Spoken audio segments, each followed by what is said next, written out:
came back home and I made the decision that I was going to leave.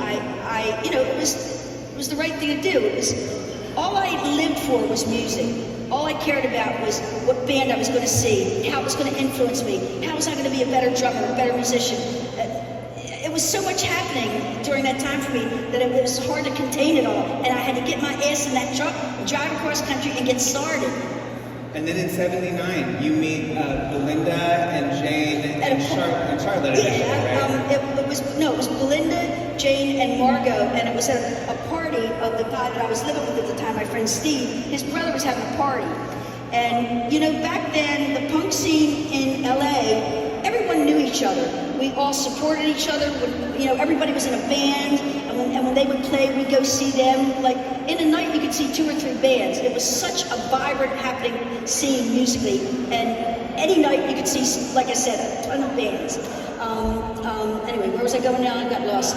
Meeting them. Oh, so, I'm at Doug's party, and the 3 girls walked up to me and said, they introduced themselves, and they said, we're looking for a drummer. You know, or we heard you're a drummer. I was like, yeah, I'm looking to join a band. Of course, I was already in 2 bands, but I didn't give a shit about them because it wasn't really what I wanted to do. I was just sort of biding my time with them. I knew I was going to move on, but at least it was keeping me busy. So I said, yeah, I'm very interested in, I said, come on over to the house, because when I drove across country in my father's pickup truck, I brought a PA system with me, because back then you had to have your own PA when you played the club, right? So I brought that, my drums, all my vinyl, everything I own in that truck. And then when I got to LA, Steve let me set all that shit up in his living room. It was crazy. We were living in Beverly Glen, a canyon, right? And can you imagine us, you know, playing in his house and how that must have been echoing down the canyon? People were so cool, they didn't give a shit. It was all artists, really cool people in that neighborhood. And we were like in this shack amidst all these like $1 million homes. It was really interesting, cool time.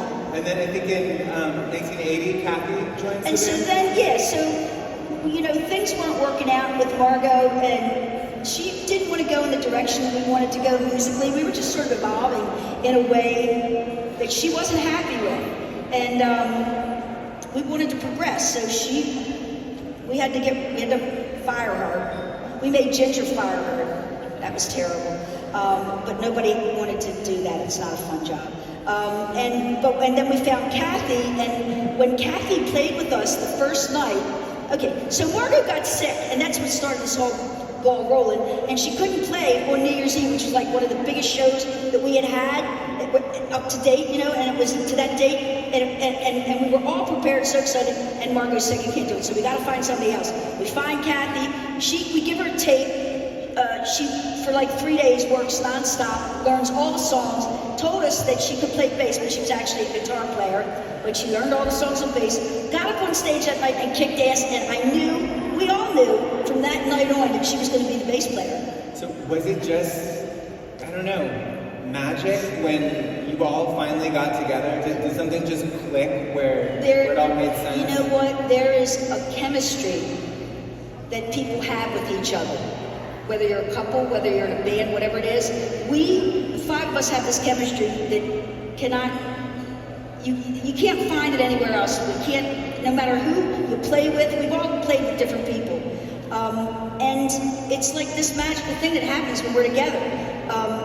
There's this crazy energy that we have when the 5 of us are together, and when we get on stage, that energy goes, you know, to what we're doing on stage, and when we're playing, it just like comes out of your body. It's this wonderful, magical thing that happened, and it's chemistry, man. In 1982, I think it was, the world truly got that chemistry. I'm going to read this because it's impressive. In '82, the Go-Go's became the first all-female band to have an album reach #1 on the Billboard 200 chart. When Beauty and the Beast broke the rock and roll glass ceiling.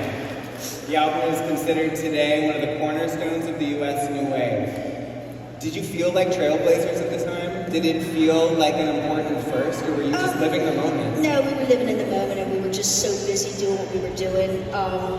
And it felt very natural to be, you know, performing the songs the way that we were. Richard Goddard, our producer, had sort of taken the songs and helped us mold them into what you hear on the record, which was, we wanted to appeal to a larger audience. So, the first thing that Richard said to me was, you got to slow down. You got to slow everything down so that people can actually appreciate the melodies that are flying by so fast, slow it down. That changed everything.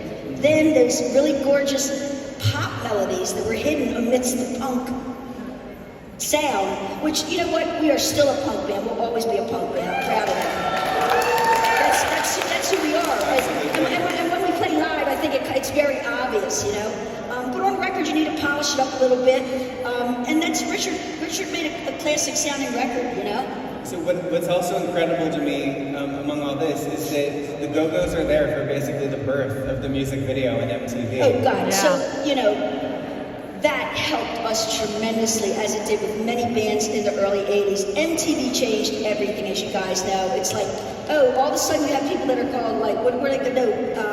VJs, right? No more DJs, we got VJs. And you know what? The folks that were doing that, like Martha Quinn, they really believed in what they were doing, and they were very excited to be presenting music in a different way to rock audiences, and what a difference it made. And Martha also has an essay. Yeah, Martha wrote something as well, and she's a sweetheart. She has a show on Sirius that she does. Well, I got to